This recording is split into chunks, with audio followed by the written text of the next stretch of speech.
First, the scream. Then, the chase. It's the siren song of a surprising hunter of the deep.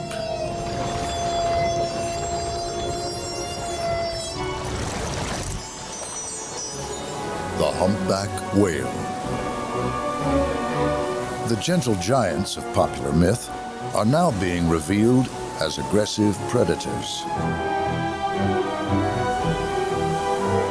Research is casting new light on these mysterious creatures at war and at peace.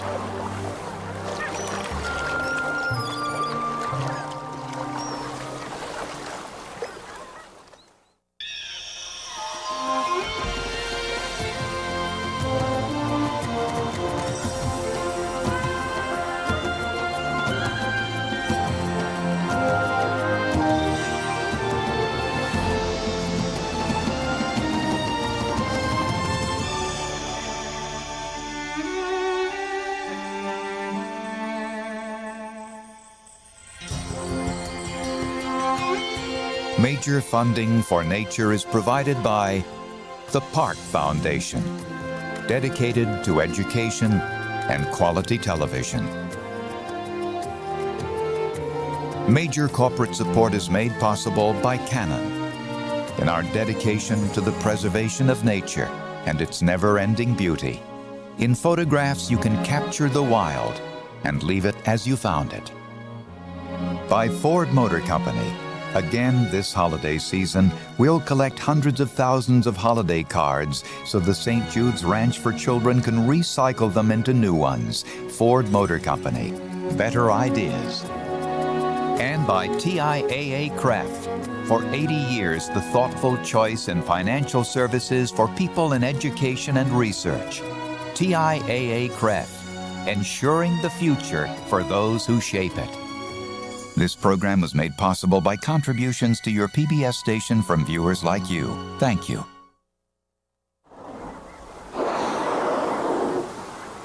Southeast Alaska, in mid-December. Several hundred humpbacks have spent the entire summer here, cruising between the islands of the Inside Passage, feeding on the rich plankton and fish stocks.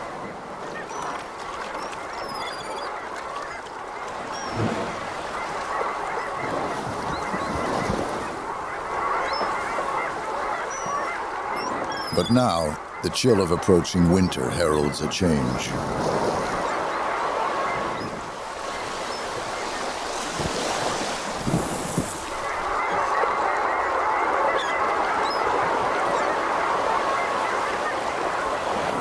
Thousands of old squaw ducks have migrated here from the polar north. Compared to the Arctic, these conditions are mild, and the ducks will spend the winter feeding in these sheltered waterways.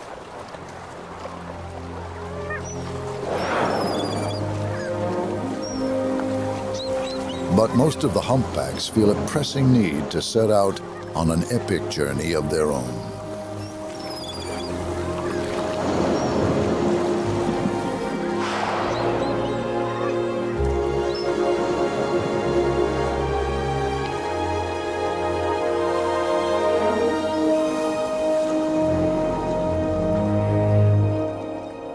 By the end of December, the whales are heading south.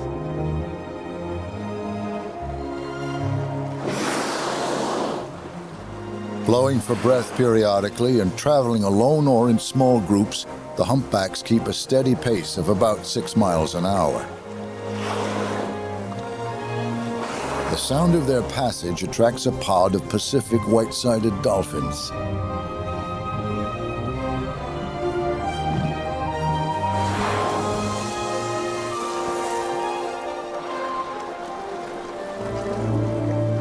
Eventually, the whales make their way to the open ocean for a voyage of 3,500 miles. The islands of Hawaii in January.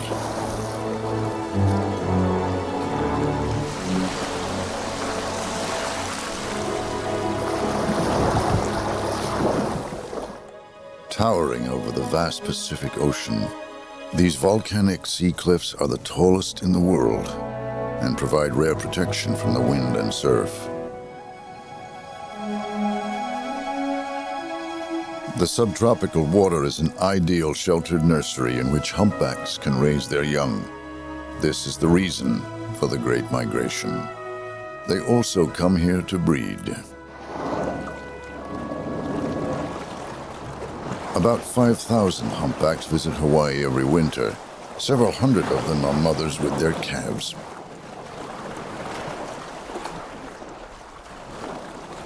The maternal bond is exceptionally close.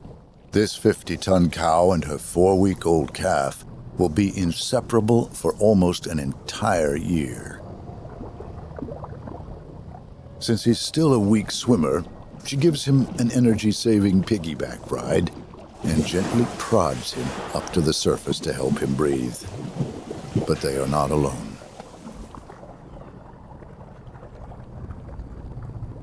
Another large adult sails in to join them. Some scientists used to believe that visitors like this were females, aunts helping out with the calves. But in fact, they are males, and probably the last thing on this escort's mind is the calf's well-being.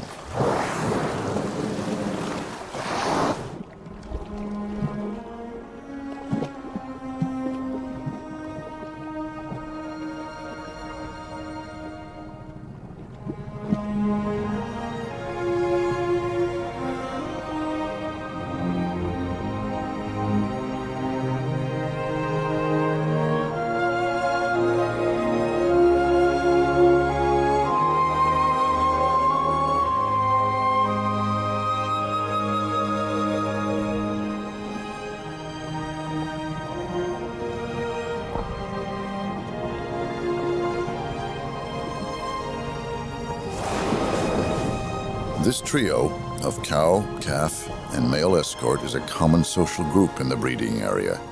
But the liaison is tense because soon after giving birth, the cow is ready to mate again. The escort seems patient enough to bide his time.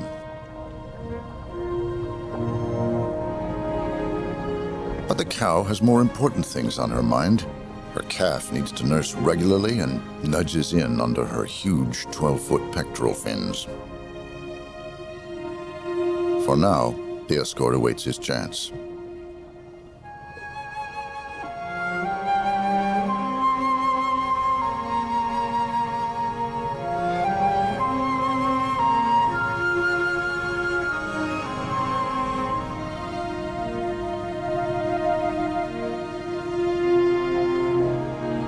The lungs of baby whales are small, so his mother must release him regularly from her protective embrace. The adults can remain underwater for up to 40 minutes.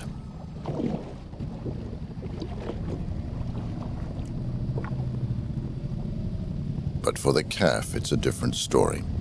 Every 4 or 5 minutes, he has to surface all by himself for a breath.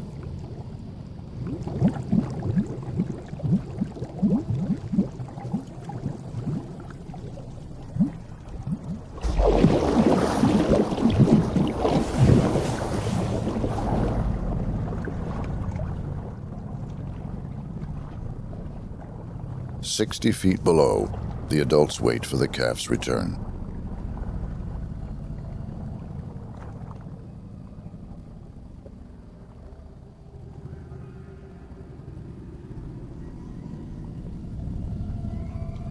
Schooling mackerel also head for the immense bodies, perhaps using them as a temporary shelter in the vast expanse of the open ocean. The small group may remain together for days at a time, gently weaving between the islands.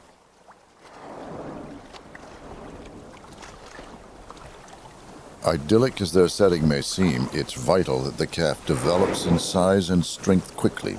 His survival may depend upon it.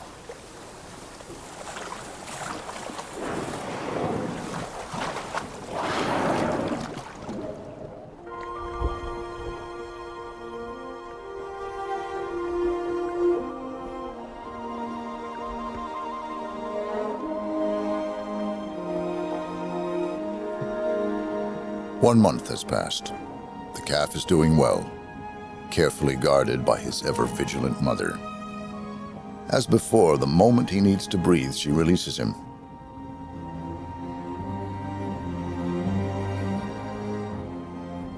But trips to the surface are no longer so daunting or frequent. The calf has grown, both in size and independence.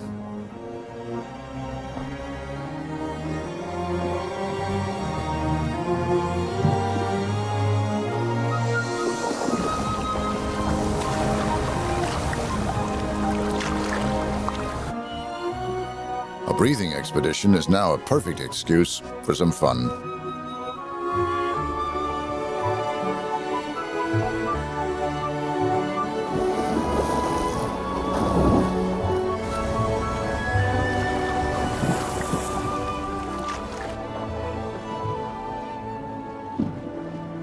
The play is excellent for improving much-needed stamina, but the commotion may also attract the attention of other whales and people,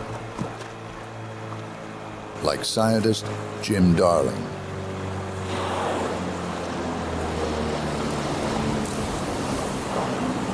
He's been working with humpbacks for 18 years in an effort to discover more about their behavior. If we are to preserve these great whales, we must first understand their needs.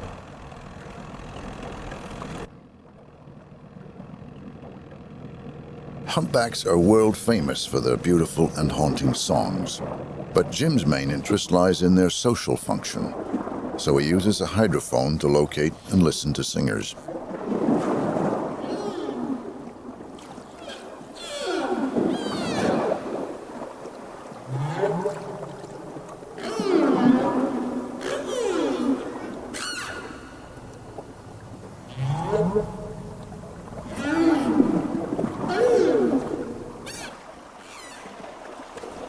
Only males sing, so it's most likely a sexual display of some kind.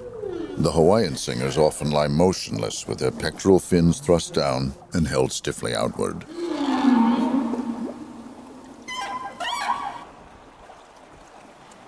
All the whales sing roughly the same song, a rigidly structured pattern of themes lasting about 12 minutes, which can be repeated almost without break for hours on end.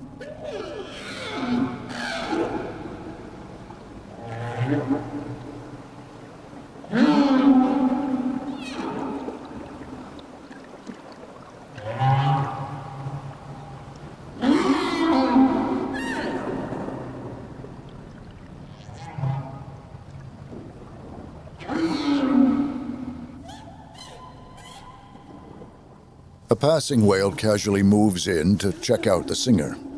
Is this a female, attracted by the bull's voice, or another male, assessing the strength of the competition? In any event, the singer is disturbed and quickly moves on. Sometimes the intruding whale will catch up with the singer and swim with it for a few minutes. But is this passion or war?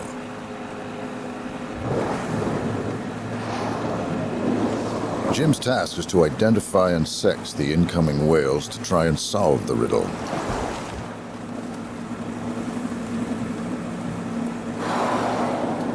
First, he takes photos of the tail flukes.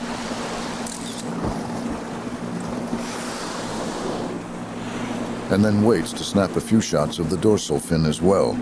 Both are uniquely marked or shaped and will identify the animal for future reference. I think it is the one with the white tail.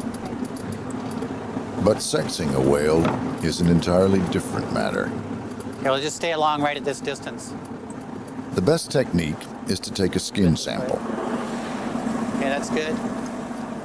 But it's a very difficult thing to do. Just maneuvering a boat close to a whale without disturbing it takes great skill. So Jim's research assistant Karen must be very responsive. They need to get close enough to fire a low-powered dart that collects a tiny plug of skin. Done correctly, it causes no alarm. The sample will be sent back to the laboratory for DNA analysis. All right. Good. Okay. It will reveal the whale's sex and genetic details. Jim's preliminary results have shown that all the singing whales he's tested are male. So it seems that the song could be an elaborate communication of male status. Perhaps it is war after all.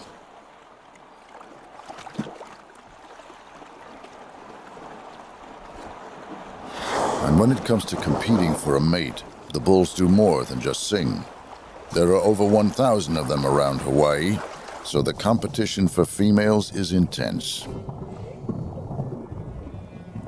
Even cows with calves are fair game, and the females may actually encourage the bull's attention. For the calf, this will be a trying time.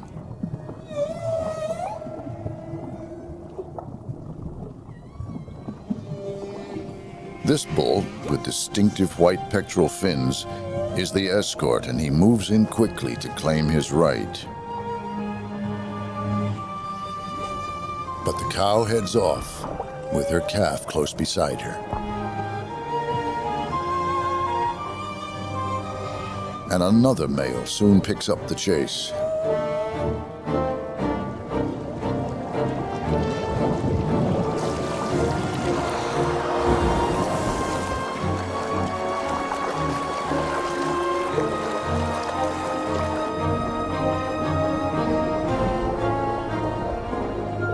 The escorted group changes course. Perhaps the bull is trying to shake off the pursuers. But following them is easy. The escort tries a threat display, blowing jets of bubbles underwater.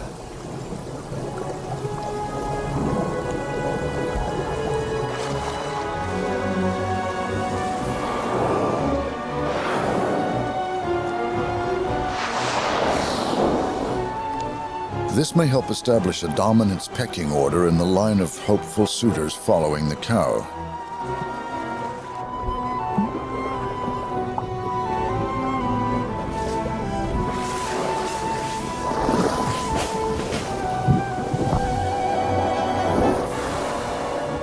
Another bull moves closer.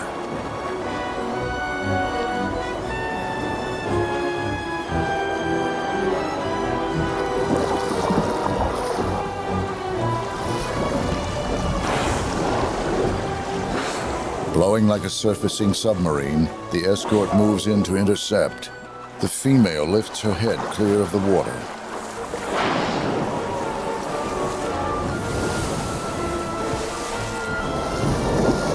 After swimming at 10 miles an hour for several minutes, the calf is tiring and flails in distress.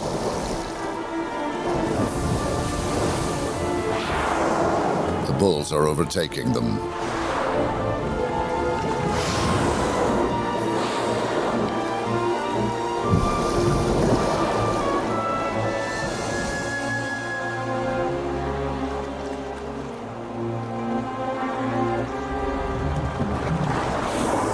As yet another male powers up from behind, the cow finally stops, slapping her flipper loudly.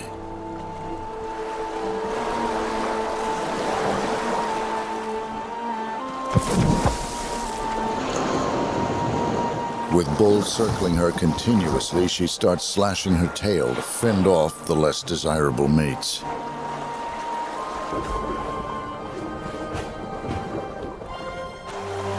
And in another attempted display of dominance, the escort moves towards her with his fins stiffly outstretched. Undeterred, up to 7 males circle the cow, totally surrounding her. They hoot as they jostle for prime position.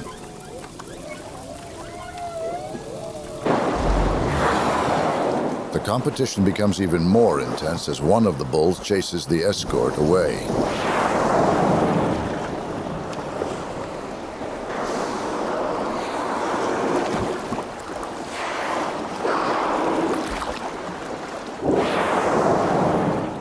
Now the cow is an unprotected target.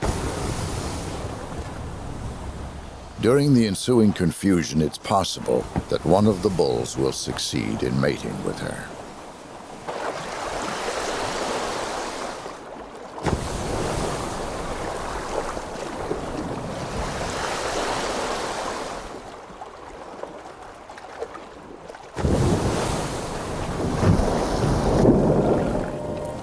thrashing weakly. The calf is now close to exhaustion. His mother glides up to reassure him and, if necessary, give physical support.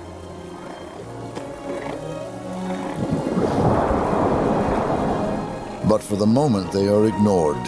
The bulls are too engrossed in a conflict where collisions may even draw blood.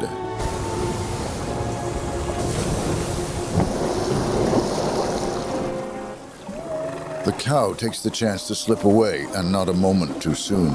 Her calf desperately needs to feed.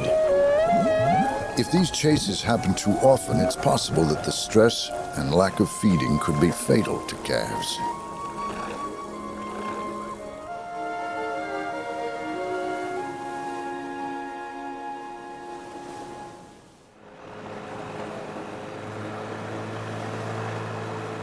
By February, Jim's team is joined by the renowned underwater still photographer, Flip Nicklin. The two have worked together, on and off, for over 18 years. They quickly locate the whales.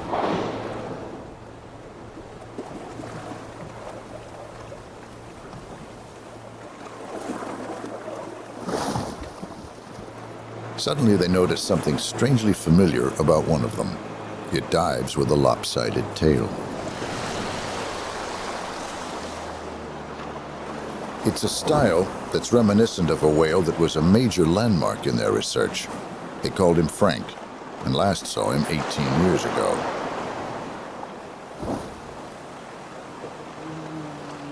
They approach with a growing sense of excitement. Could it be the same whale?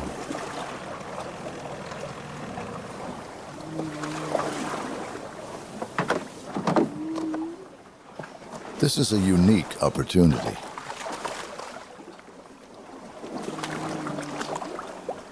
"18 years ago, Flip and his father Chuck became the first people to dive down to a singing whale.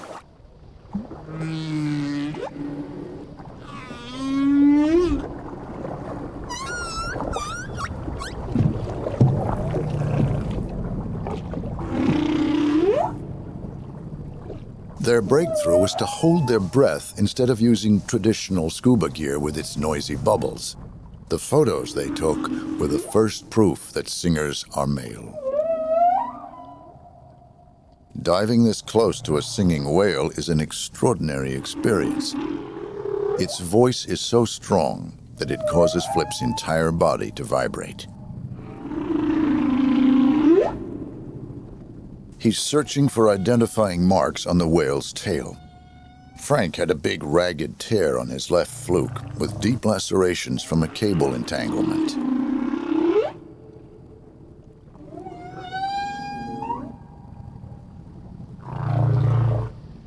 Remarkably, after all this time, Flip was indeed looking at the very same tail. It was Frank.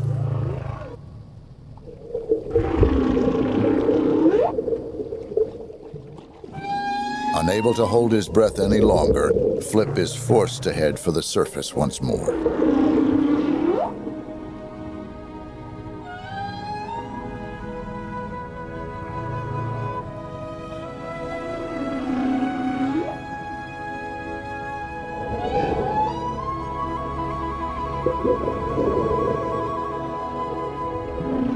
As incredible as Frank's rediscovery was, it also revealed just how little we know about these animals.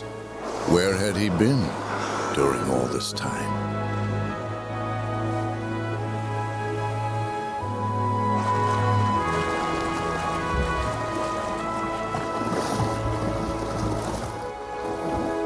It's possible that he had been visiting Hawaii every year and had simply not been seen. But other Hawaiian humpbacks have been spotted in breeding grounds off Japan, as well as islands near Mexico's Pacific coast. So Frank's journeys may also have taken him to such places.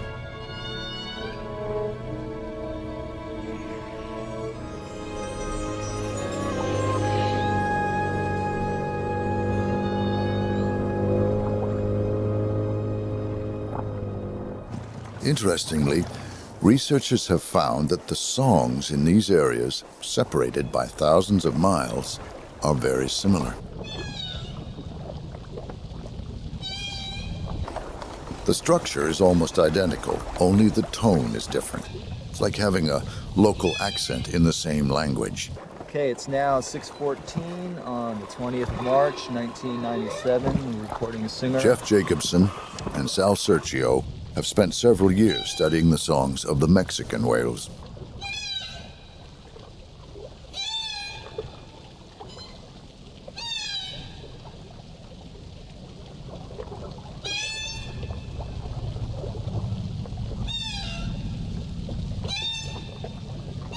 Not only have they found the song similar to the one used in Hawaii, they've also confirmed that it appears to change constantly throughout the breeding season.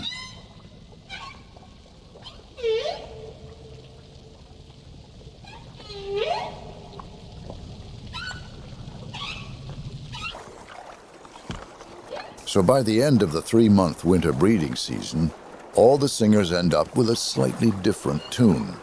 This was already known to happen in Hawaii.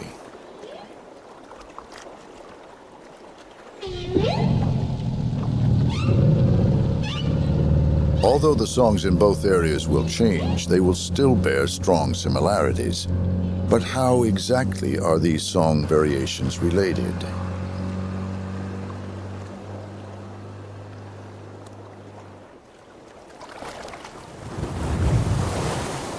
Part of the answer may lie in genetics. Jeff and Sal are studying genetic links within this group of whales. Their research may someday help to explain how song variations are passed on. By photographing and taking DNA samples from the mothers and calves, as well as the male population, they hope to determine which of the males are fathering the calves.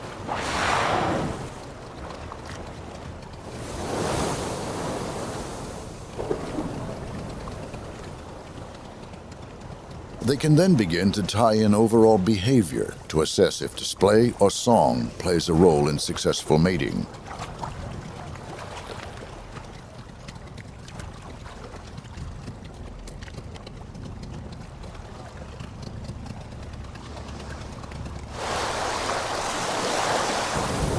Breaching causes a whale to slough off some of its skin.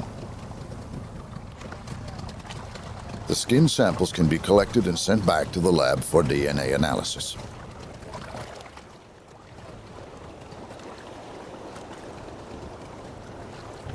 All right, yeah, that's enough sample.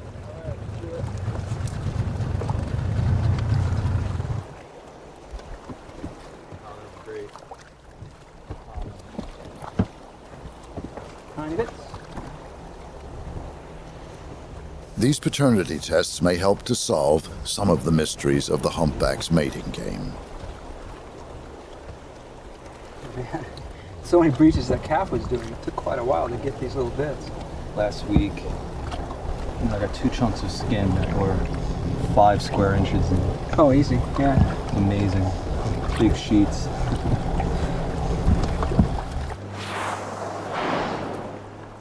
In the end, they hope to find out just who gets the girl, and more importantly, why. But it's far from straightforward, and we are still a long way from knowing the answer.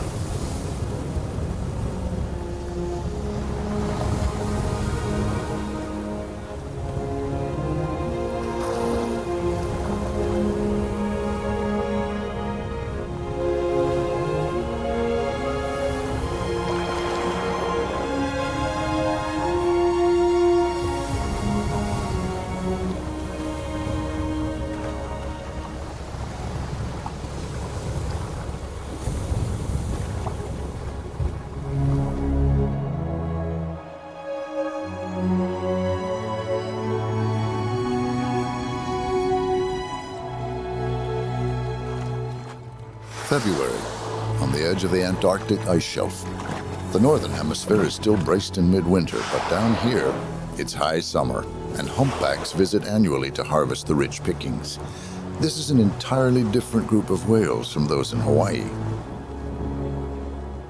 All too soon, severe cold will drive these whales north to breeding grounds of their own.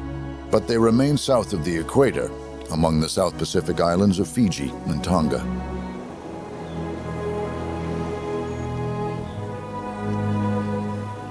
There are only about 100 humpbacks around Tonga because until recently they were hunted.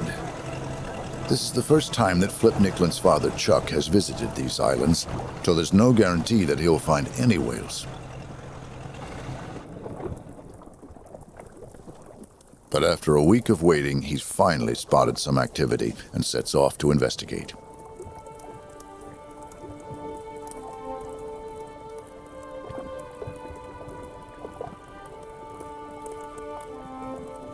Internationally recognized for his underwater cinematography, Chuck's years of experience have taught him how to safely approach the whales. His luck holds. This is the first time he's ever seen a Tongan whale, and it's a mother and calf. Edging closer reveals that the calf is very young. The crease on its side is from being curled up inside its mother's womb, and it's almost pure white.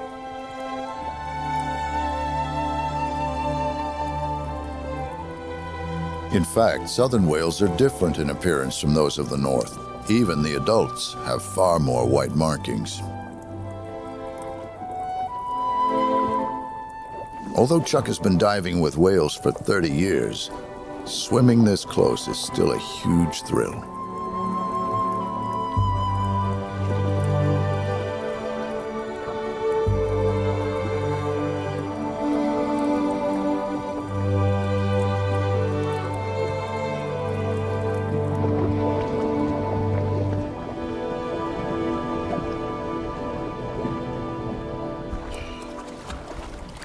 Did you see the whale? Chuck, did you see the whale? Yeah. Saw the calf. Calf is really white, riding right on top of its mother. Remors are all underneath the mother. Water's really blue. It was just really dynamite. The calf is so small. It must be just brand new.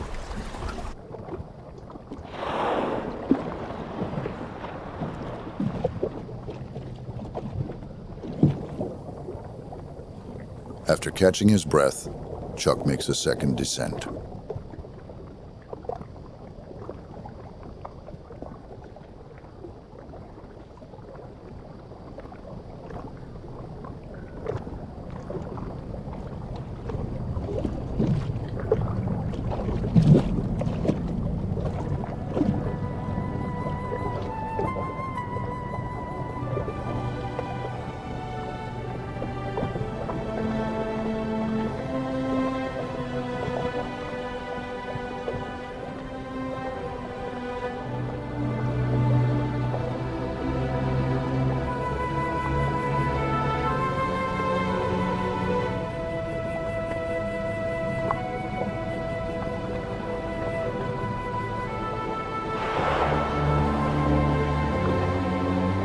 He approaches with his camera as quietly as he can. The cow and her calf seem totally unconcerned.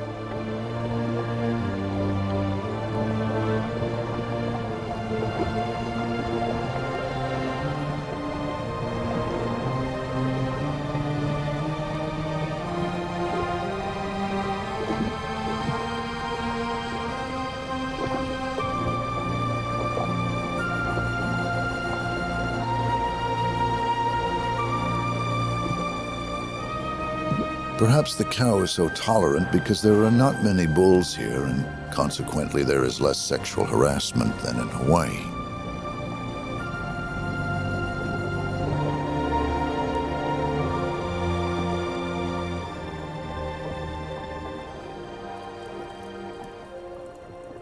But there are some males here.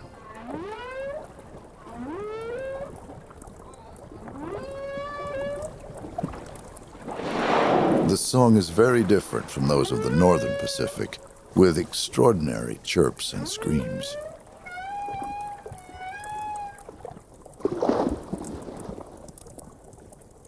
The singer's action is also noticeably different. Even while it rolls and plays, the song keeps booming out. It seems a much more light-hearted performance, and it's easier to make an approach.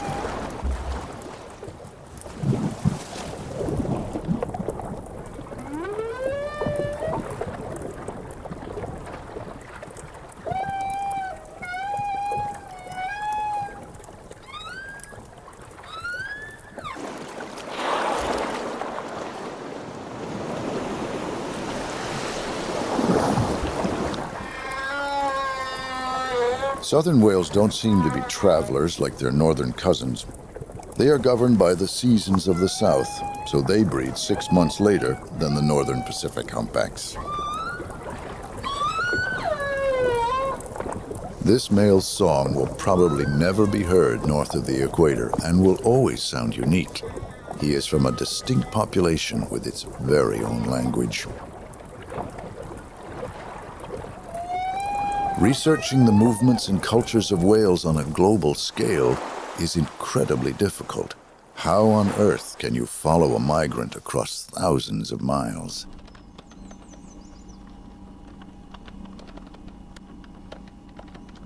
One man who does just that is Dr. Bruce Mate. He's using high-tech telecommunications to track some of the Hawaiian whales on their northbound migration.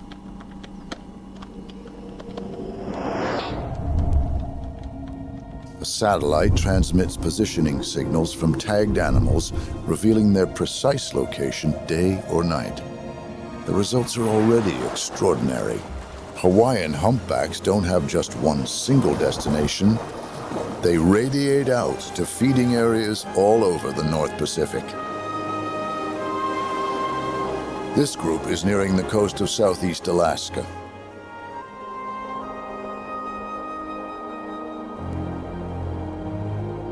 Hundreds of mountainous islands fringe the rugged coastline, and the cold water that separates them is some of the most productive in the world. At the end of their long journey, the whales seem almost exuberant.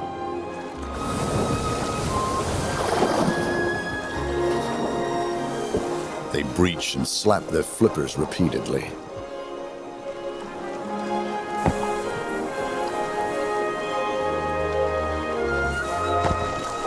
It's a phenomenal display, a 50-ton body hurling itself out of the water.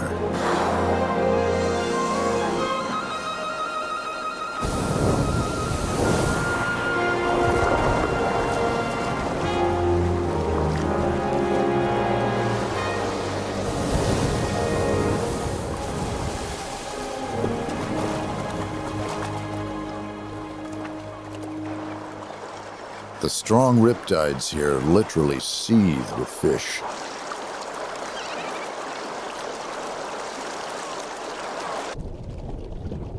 Countless millions of herring collect near the surface, sipping individual plankton from the dense summer bloom.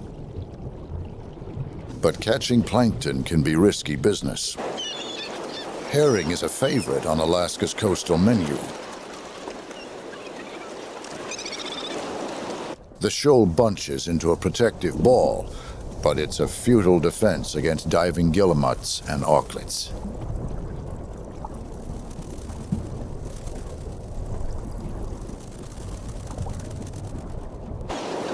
From above, young herring gulls add to the feeding frenzy, and the commotion attracts a dogfish.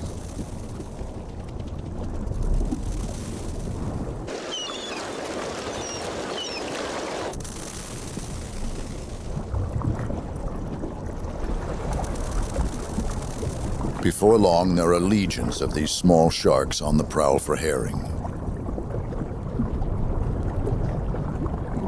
Trying to escape, the shoal dives deep.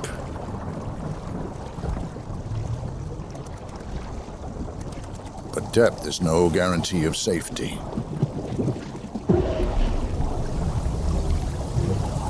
A wall of bubbles rises up to the surface, expanding noisily.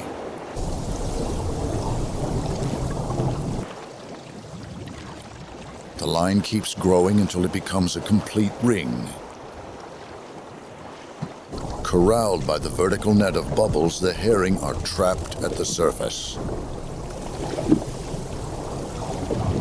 It's the worst place to be.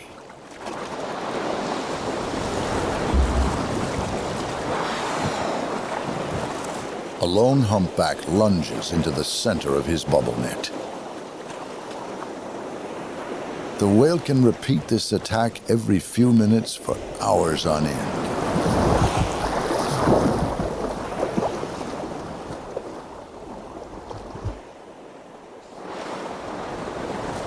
The spread of its jaws is over 12 feet, and pleats in the whale's throat stretch enormously along half its body length, allowing it to engulf hundreds of gallons of water. A single gulp can devour an entire shoal.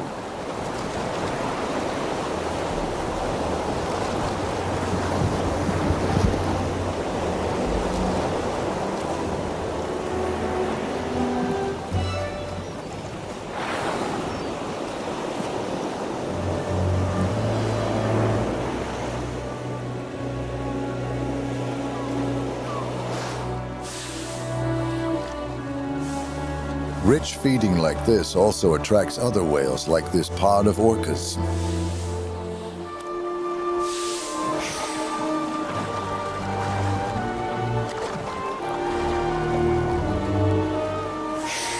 Opportunistic feeders, they will take on just about anything.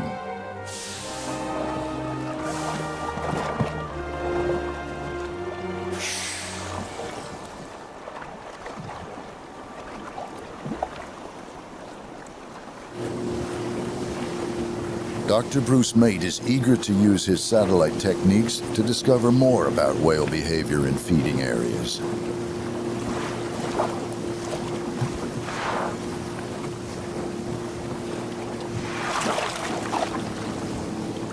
He believes that knowing where the most important humpback feeding areas are and how the whales use them will help us to ensure that the right protection is given to both their environment and the whales themselves.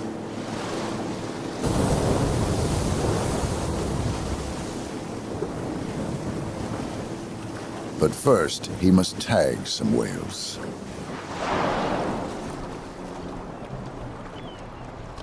His team uses a small boat for close approaches. They must be close enough to dart the whales with a small satellite transmitter.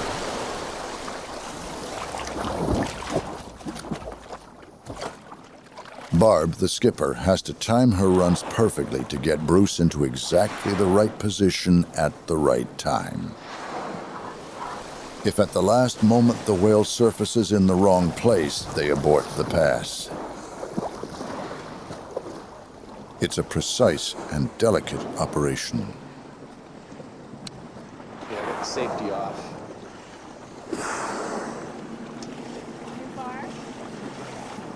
Let it come up again. Let it come up again. If it will. Okay, go, go, go, go, go, go, go, go. Yes. Woohoo! Yes, indeed. All right. Watch your hands now. Yes.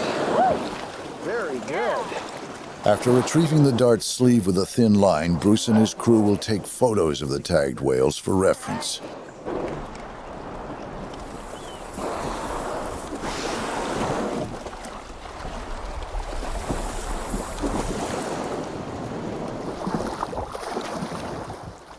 They are still far from certain that a tag will work. A satellite has to be able to pick up its signals.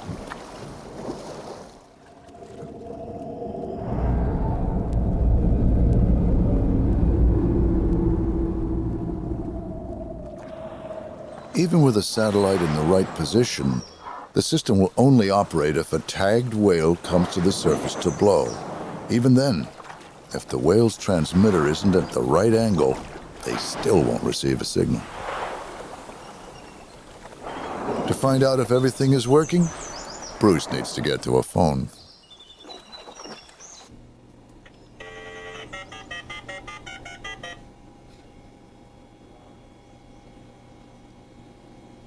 This is kind of exciting. A week now. First time. We're connected.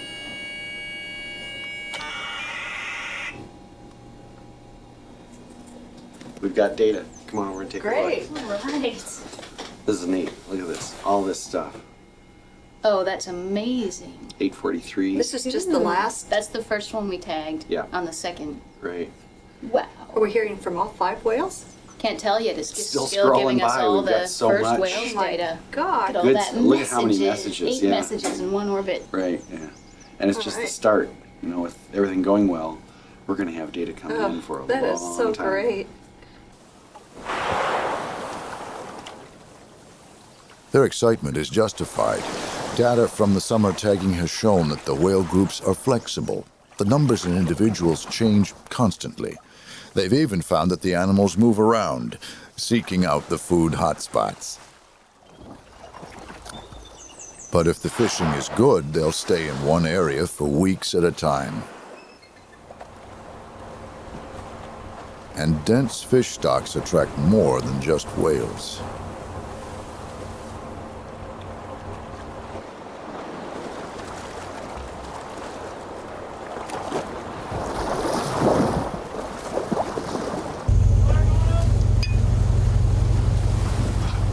Purse seine boats use a mechanical version of the humpback's bubble netting technique.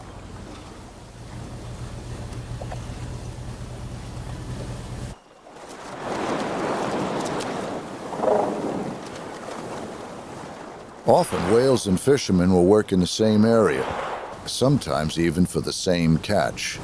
But by June, the fishing boats are not allowed to land herring. They are working the summer salmon run instead.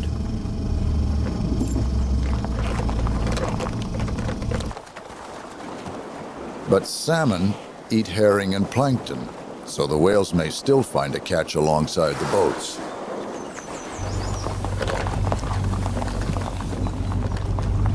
Once the fishermen have located a shoal on the echo sounder, they run the net out with a powerful launch, eventually making a complete circle and enclosing their targeted shoal.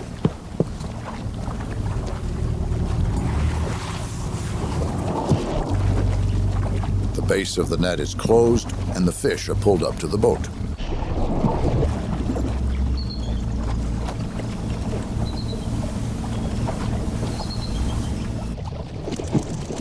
By contrast, whales use the surface as the final trap for their catch.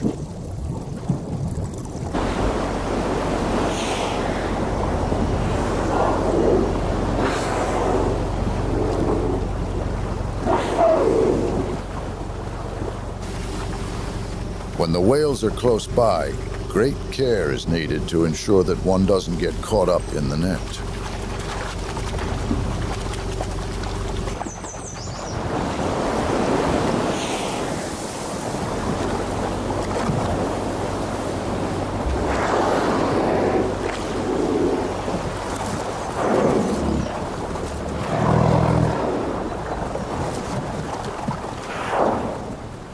As soon as an area is cleaned out or the prey move on, the humpbacks, like fishermen, move on as well, traveling the island channels in search of fresh herring shoals.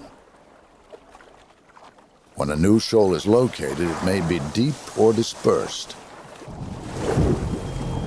Scientists have known about bubble netting for years, but they've only recently discovered the whale's ultimate weapon for destroying the fish shoal's coordination and for hurting the catch: the scream.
The results are devastating.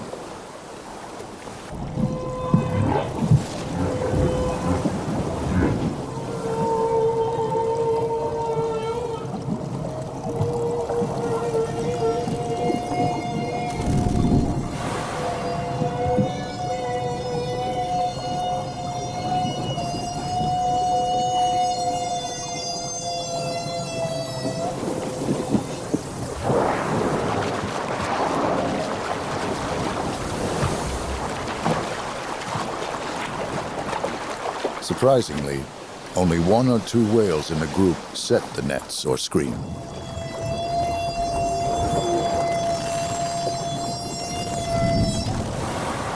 So, whether this is a choreographed team effort or the stealthy poaching from a particularly efficient bubble netter, no one is entirely sure.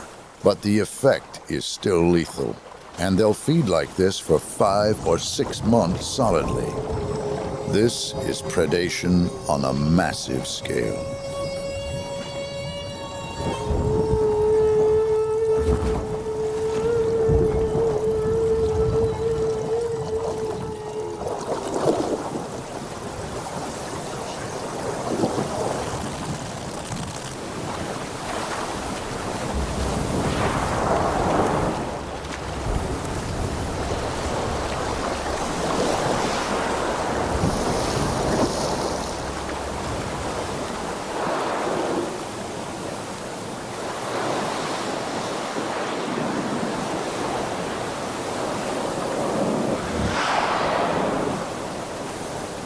Witnessing this, the image of a humpback as just a gentle giant is changing.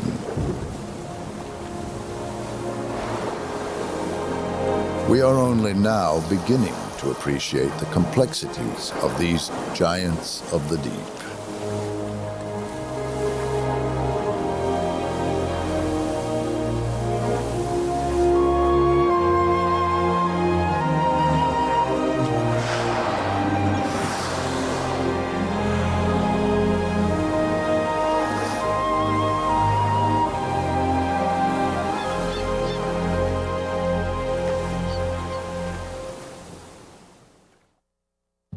To learn more about what you've seen on this nature program, visit PBS online at pbs.org.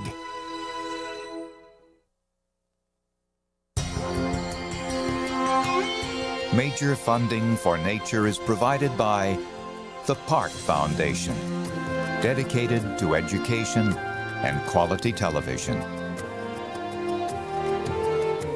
Major corporate support is made possible by Canon in our dedication to the preservation of nature and its never-ending beauty. In photographs, you can capture the wild and leave it as you found it. By Ford Motor Company, taxis powered with natural gas like our 200 Crown Victoria cabs could eliminate 450 tons of air pollution in New York City every year. Ford Motor Company, dedicated to protecting the environment. And by TIAA Craft, for 80 years, the thoughtful choice in financial services for people in education and research. TIAA CREF, ensuring the future for those who shape it. This program was made possible by contributions to your PBS station from viewers like you. Thank you.